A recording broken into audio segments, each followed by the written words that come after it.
Radio Claret América presenta Sediento de ti, la palabra, fuente de vida, con el sacerdote misionero claretiano Tony Díaz.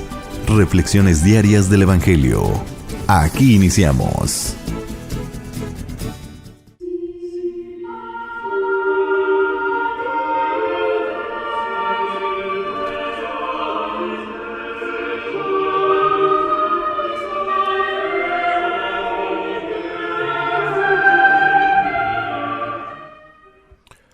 Bienvenidos, hermanos, a nuestras reflexiones del Evangelio del día.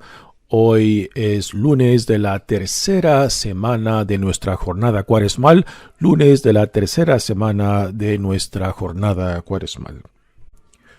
El Evangelio de hoy viene de Lucas capítulo 4, versículos 24 al 30. En aquel tiempo Jesús llegó a Nazaret, entró a la sinagoga y dijo al pueblo: Yo les aseguro que nadie es profeta en su tierra. Había ciertamente en Israel muchas viudas en los tiempos de Elías. Y cuando faltó la lluvia durante 3 años y medio y hubo un hambre terrible en todo el país, sin embargo a ninguna de ellas fue enviado Elías, sino a una viuda que vivía en Sarepta, ciudad de Sidón. Había muchos leprosos en Israel en tiempos del profeta Eliseo. Sin embargo, ninguno de ellos fue curado, sino Naamán, que era de Siria. Al oír esto, todos los que estaban en la sinagoga se llenaron de ira, y levantándose, lo sacaron de la ciudad y lo llevaron hasta una saliente del monte sobre el que estaba construida la ciudad, para despeñarlo. Pero él, pasando por en medio de ellos, se alejó de allí. Palabra del Señor. Muy bien, damos comienzo a nuestra reflexión de este Evangelio.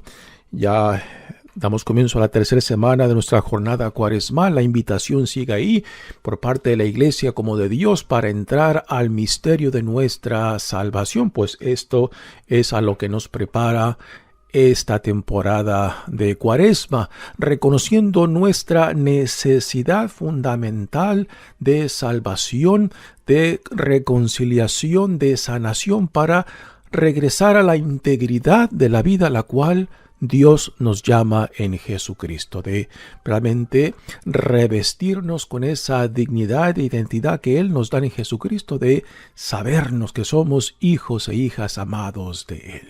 Este es el llamado, esto es a lo que esta temporada cuaresmal nos invita. Y aquí tenemos a Jesús que después de que empezó su misión ya públicamente en Cafarnaúm, va de regreso a su pueblo de Nazaret. Y ahí entra a la sinagoga, como recordamos, por ejemplo, a San Pablo, que a cada ciudad que él llegaba, a donde se dirigía primero era a la sinagoga. ¿Por qué a la sinagoga? Porque ahí el sábado pues ya encontraba una audiencia dispuesta para escucharlo. Pues igualmente aquí Jesús está haciendo lo mismo que Pablo nos cuenta en sus cartas. Y aquí Jesús en Nazaret pues tendrá un recibimiento muy frío, tanto por parte de los líderes religiosos de Nazaret como del pueblo, igualmente como también de su familia. Y esto nos lo cuenta claramente el evangelista Marcos, ¿no?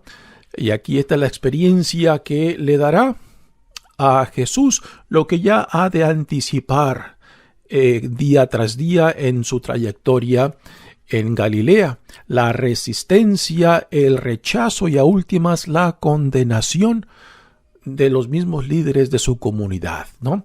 Que no lo reconocieron, no lo aceptaron y a últimas terminan condenándolo y entregándolo al poder romano para que sea crucificado.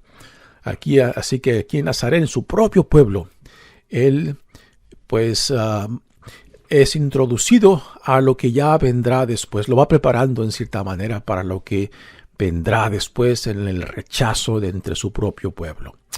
Dice, en aquel tiempo Jesús llegó a Nazaret, entró en la sinagoga y dijo al pueblo, yo les aseguro que nadie es profeta en su tierra.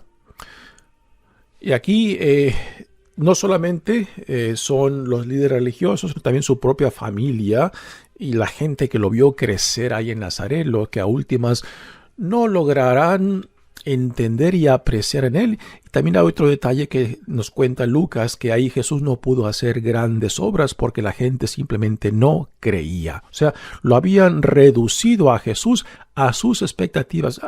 De esta manera decían, a este lo vimos crecer aquí entre nosotros, ¿qué va a saber él? ¿Qué cosas va a poder hacer? ¿No? Entonces, no solamente era la incredulidad de ellos, sino también de que ellos no se dejaban en cierta manera sorprender por lo que Dios estaba haciendo en él y por medio de él, porque pensaban que lo conocían.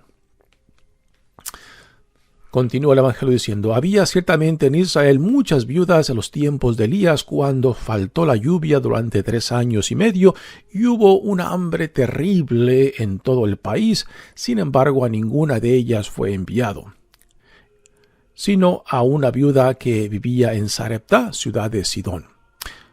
Así esto se nos cuenta en el Antiguo Testamento en torno a esta escena con Elías, y después nos da otra escena conectada con Eliseo, que es quien suplanta o le sigue a Elías. Dice, había muchos leprosos en Israel en tiempos del profeta Eliseo.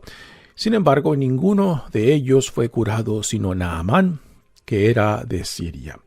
Y aquí Jesús le está dando 2 ejemplos para picarle las costillas a su propio pueblo, que se sentía orgulloso de ser el pueblo escogido por Dios. Que decían, tenemos a Moisés, tenemos a los profetas, tenemos la tradición oral del Talmud, o sea, todos los comentarios de otros rabinos, ¿no?, de influencia en la historia de Israel. Pero, sin embargo, Jesús, al ponerles estos ejemplos, o sea, le está picando el orgullo diciendo, bueno, ¿de qué les sirve tener a Moisés y a los profetas y a todo esta tradición religiosa si en cierta manera no están produciendo los frutos del reino, si no están verdaderamente entendiendo a lo que Dios los llama, ¿no? Ahora, nosotros que leemos este evangelio, que escuchamos este evangelio, también debemos de ponernos en el lugar de aquellos que no escuchan, de aquellos que lo rechazan, de aquellos que a últimas terminarán condenándonos, ¿no?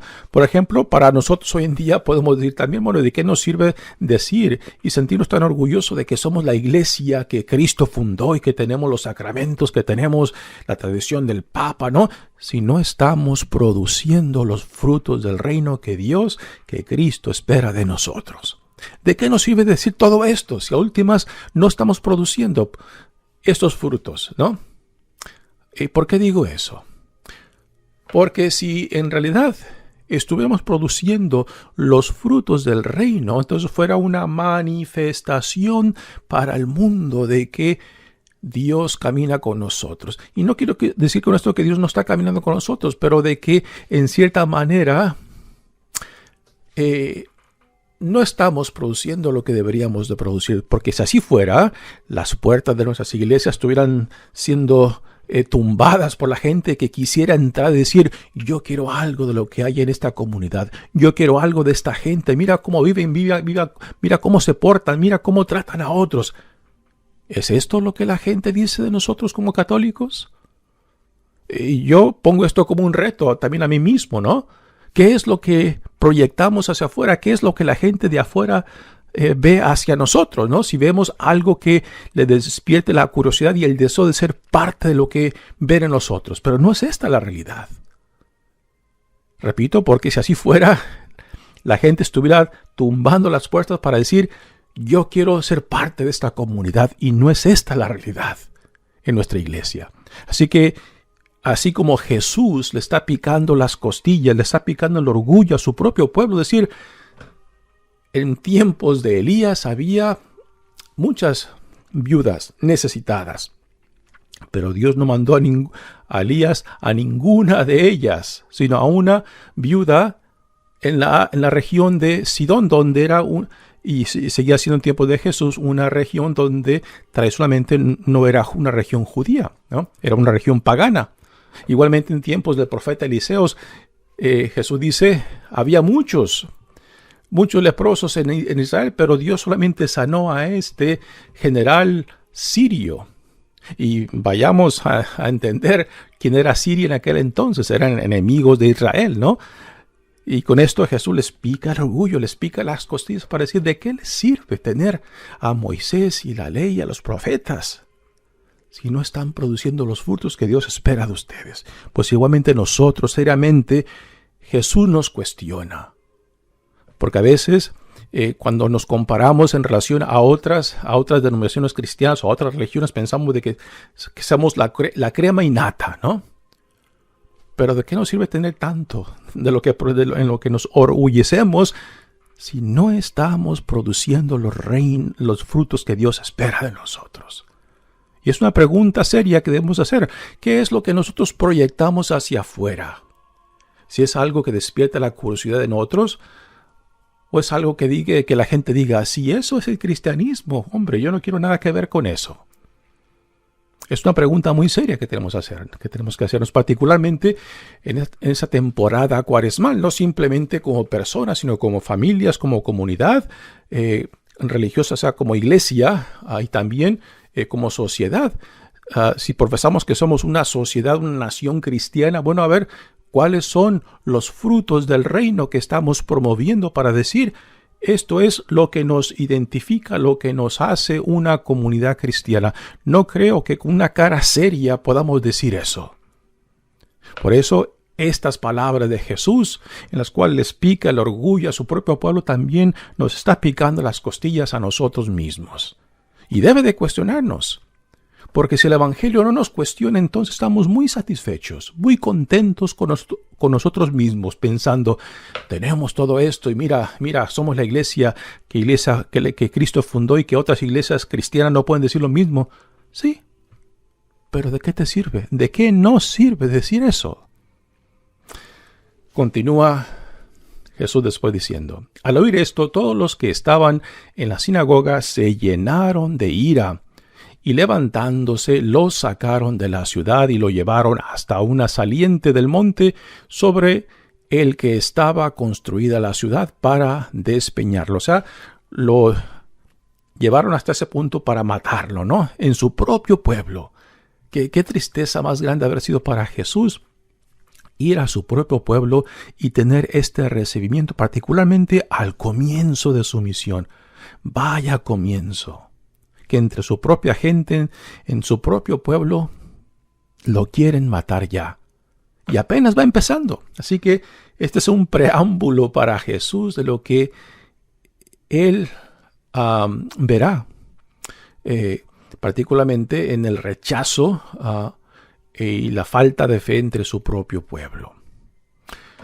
Y por su pueblo aquí me refiero ya a la comunidad judía en grande, ¿no? Y después viene este otro detalle muy interesante que ojalá no se diga de nosotros, ¿no? Cuando la gente lo lleva al monte, a la parte saliente donde estaba construida la ciudad, para tirarlo del monte hacia abajo, o sea, para matarlo, dice el evangelista Lucas, pero él, pasando por en medio de ellos, se alejó de allí. O sea, que Jesús pasa entre medio de ellos y se va. Yo puedo imaginármelo que se va triste. Ojalá que no se diga eso de nosotros, ¿no?